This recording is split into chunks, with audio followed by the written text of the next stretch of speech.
in the immortal words of Jimmy Fallon from a classic Saturday Night Live sketch, and we're back!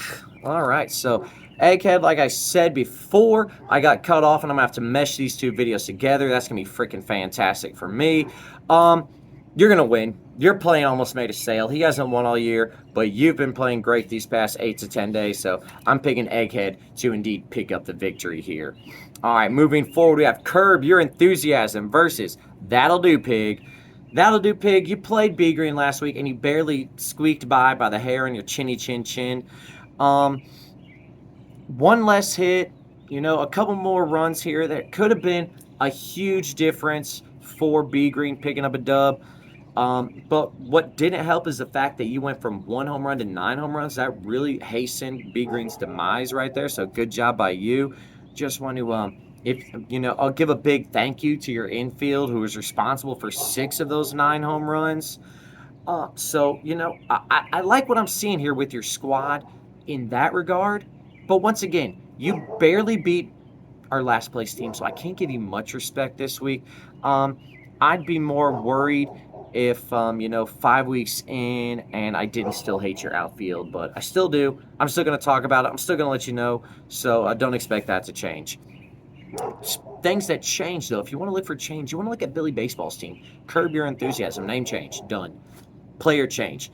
60% of his original roster gone, swapped out for new guys. Other 40% waiting to get churned out. Look back in 5 weeks at the draft of who got whom draft results. You're going to look through not on Billy's team, not on Billy's team, not on Billy's team, not on Billy's team. Oh, that dude's still on Billy's team. Cut tomorrow. All right, so that's what I like to look at, and I get a big kick out of right there. 2 big deals in a week for Billy, and a victory follows. Maybe that's why the man sends 100 trade proposals a week. It's quite impressive. If Rafael Devers' shoulder stays attached all season long and doesn't, fly off one of those vicious swings he takes, your catcher, first, second, third, shortstop looks fantastic. Tag teamed with your stacked list of real aces and injured aces, Billy might be able to do something. Until he trades them and the guy he trades for gets injured. But that won't happen this week. What will happen, though, is Billy picking up a victory. All right, that takes us to our last matchup of the week. Show me the Moneyball versus the Lollygaggers. Now, Lollygaggers, back to the Losers Lounge. Jaycock left, you entered. Gave Egghead his first victory of the year. Just know that. You always got to feel bad when you give somebody their first victory of the year, especially after the 3rd week or so. First couple weeks, that is what it is. But 3rd week and on, painful. Pedestrian pitching, pathetic offense. That's going to cause that, and that's what you had last week. So if you want different results, you better hope your players play a little bit better offensively, throw the baseball a little bit better defensively.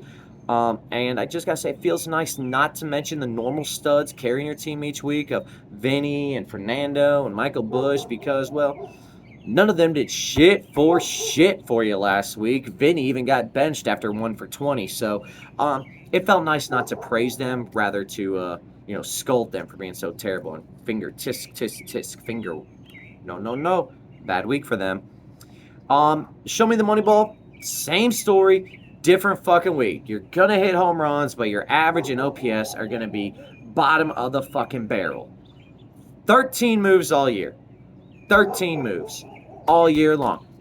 Somebody knows baseball. You know you got to be in it to win it. You might have more important things than fantasy baseball to worry about. You're in this thing called college and trying to get internships with MLB teams. But the Battle of the Leagues is pretty doggone important too. So I'm going to need you to get your focus where it needs to be. Now that we've played each other once, I'm not as concerned about you. And make some moves, man. Just because you love the Chi Sox doesn't mean you have to manage and own your team like the Chi Sox. So you're allowed to have good players. You're allowed to get multiple victories. You don't have to cut corners and pinch pennies because there's no salary cap now that the draft is over. So say goodbye to Jerry Reinsdorf. Don't be him. Don't be Ken Williams. Be somebody, be a better version of Ozzie Guillen when he managed them to the World Series. I think you're going to be good enough this week, though, regardless of what you do to beat Lollygagger. So you're going to be 3-2. He's going to be 1-4. All right, so to recap, we got 2 and picking up a victory. Egghead getting a victory. Denzel getting a victory. The Glove getting a victory. Curb getting a victory. Moneyball getting a victory. And, of course, the Commish getting a victory. Until next time, boys and girls, I'll see you next week. This is your commission, signing off.